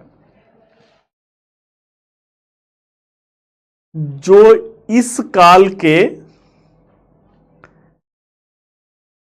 प्रमुखता से दर्शाया गया है, जो इस काल के कला के उत्कृष्टता का प्रमाण, जो इस काल के कला के उत्कृष्टता का प्रमाण है। उत्कृष्टता मतलब एक्सीलेंसी जो है, इस काल के कला के उत्कृष्टता का प्रमाण है। हेडिंग दे दीजिए बच्चों, चोल काल के अधीन कला के, चोल काल के अधीन कला के अन्य रूप लिखिए। चोल कला और मूर्ति कला, चोल कला और मूर्ति कला शैली पल्लव कला के समान ही है, पल्लव कला के समान ही है, परंतु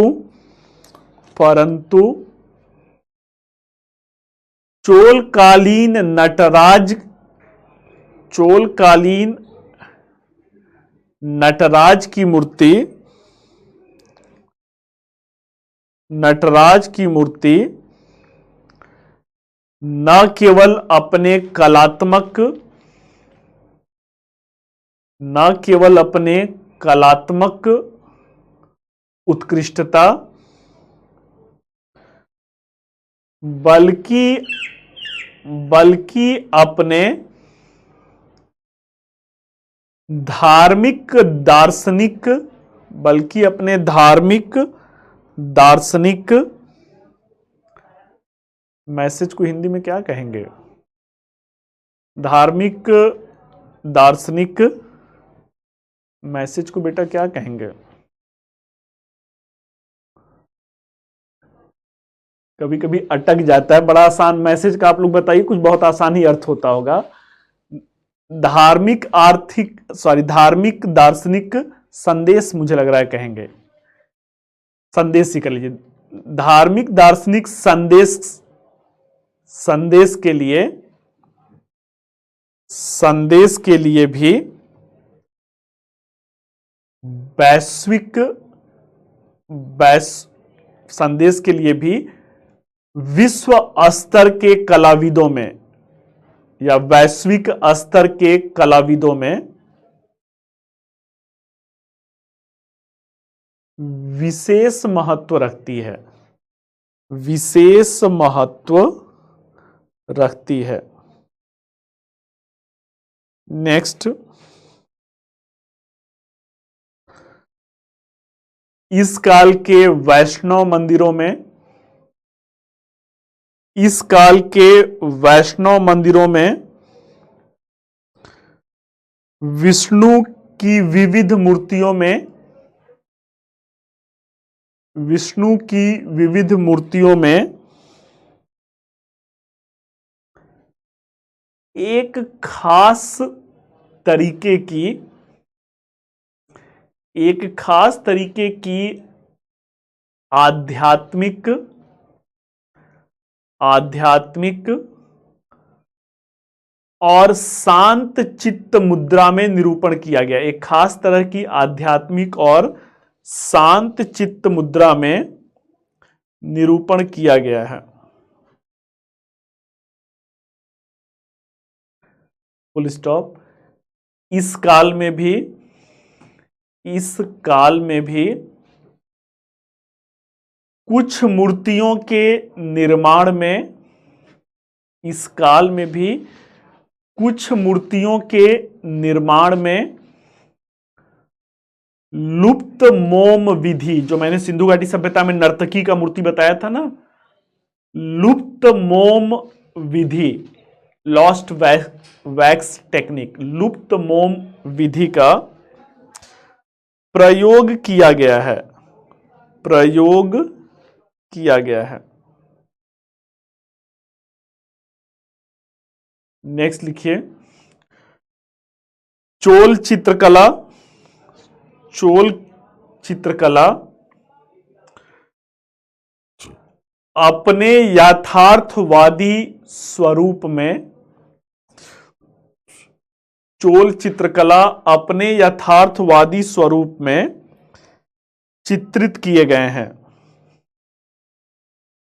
चित्रित किए गए हैं। जैसे कि, जैसे कि राजराजेश्वर मंदिर, जैसे कि राजराजेश्वर मंदिर, नटराज मंदिर, राजराजेश्वर मंदिर, नटराज मंदिर के आंतरिक दीवारों पर, राजराजेश्वर मंदिर कौमा नटराज मंदिर के आंतरिक दीवारों पर पुराणों के चित्र का, पुराणों के चित्र का अलंकरण है, पुराणों के चित्र का अलंकरण है। अगला पॉइंट कीजिए, चोलों ने वाद्य संगीत के विकास में भी, चोलों ने वाद्य संगीत के विकास में भी योगदान दिया और वीणा तथा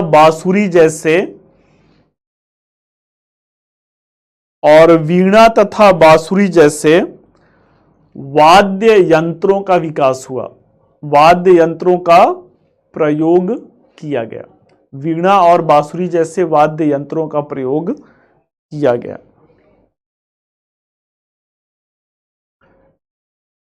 अंतिम पॉइंट कीजिए बेटा। शास्त्रीय नृत्य के भरतनाट्यम और कथकली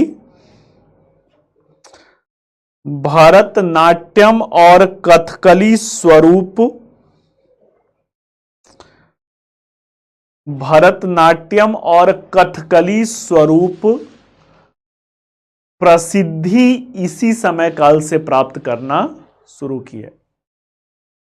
स्वरूप की प्रसिद्धि इसी समय काल से शुरू हुआ या प्रसिद्धि इसी समय काल से प्राप्त करना शुरू किए।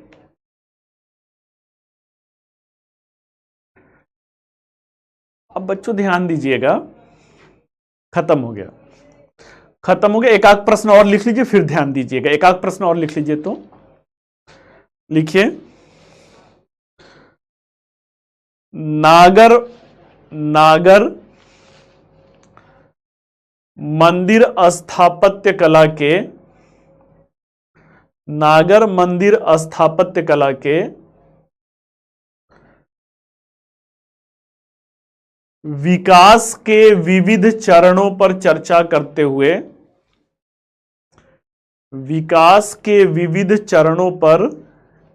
करते हुए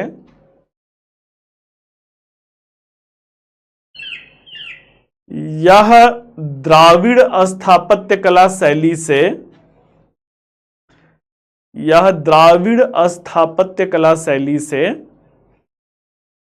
किस प्रकार भिन्न था?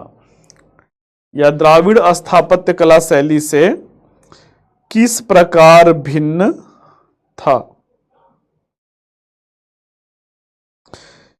चलिए, तो ये एक आध प्रश्न आपको और जो है उसके रूप में हो गया। आगे बच्चों देखते हैं कि ध्यान देने वाली बात क्या है कि जो अभी प्रश्न चोलों का मैंने लिखवाया, इसमें था कला के विविध रूप।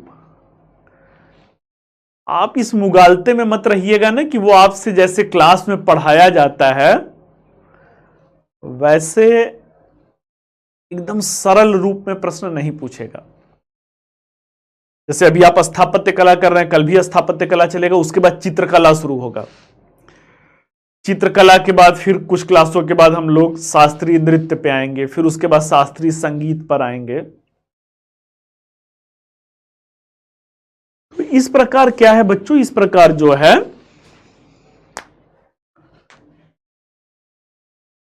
ये कला के विविध रूप हैं। एक ही प्रश्न के उत्तर में आपको क्या करना था, सबको जो है समेटना था।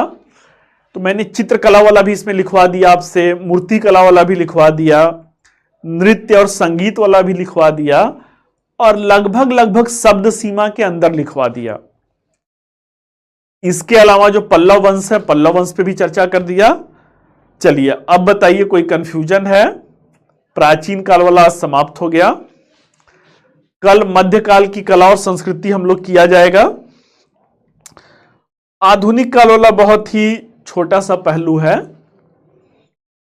उसे देख करके ये वाला यूनिट कल हम लोग समाप्त करेंगे। अगर बच्चों कोई शंका है, दुविधा है, तो आप प्रश्न पूछ सकते हैं। क्लास 11th वाली जो एनसीईआरटी है, an introduction to Indian art, कक्षा 11 वाली जो भारतीय कला का परिचय वाला है, उसे आप लोग देखते रहिएगा, क्योंकि वहां से दो प्रश्न लगभग रहते ही हैं। तो चलिए, कोई मुझे आप लोग का डाउट ऐसा नहीं दिख रहा है, तो आज का साथ बच्चों यहीं तक। मिलते हैं कल फिर से हम लोग इसी समय इसी मंच पर। Till then all the best, thank you.